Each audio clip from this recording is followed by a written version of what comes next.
離遠可見大量濃煙衝上半空，船隻被煙霧籠罩，船塢入面一度冇辦法睇清楚外圍。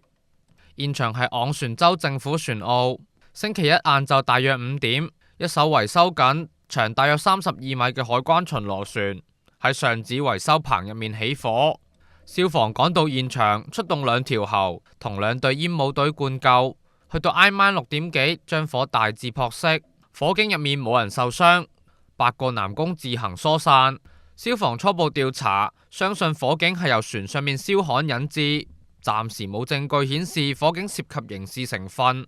海事處話，涉事嘅船隻係喺3月上旬起入澳維修。事發之後，所有嘅船隻維修工程將會暫停，並且全面檢討維修程序，以策安全。海關就話將會配合相關部門進行事故嘅調查。